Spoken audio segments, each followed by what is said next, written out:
How's it going? My name's Tucker from Contemporary Automotive.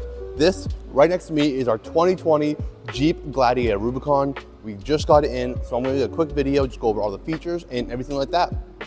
So starting out front, you're gonna see the really nice diamond black clear coat paint, nice steel front bumper, red recovery points, the fog lights down there, these halo headlights, and this nice big front grille. And on the side of the car and on the exterior, you're gonna see some paint match fenders as well as a paint match three-piece hardtop, rock guards down here, the big 35-inch off-road tires as well as some off-road Fox suspension, and best yet, you have the gold Rubicon lettering along the side. Finally, coming to the bed, you have this 5-foot bed, drop down, soft fold down tailgate, spray and bed liner, and looking down here, you have the gold recovery points as well.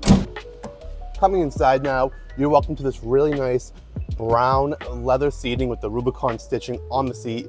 This leather wrapped steering wheel that is heated, also heated seats as well. Right in the middle, you're gonna have your Uconnect system, as well as all your controls for climate, everything like that. Down here, you have your controls for your axle locker and sway bar linkage, everything like that for off-roading down here as well. And if you have any questions that I have not already answered, or you think that this one might be the Jeep for you, please feel free to reach out at any time, give us a call, or come on in, check it out for yourself.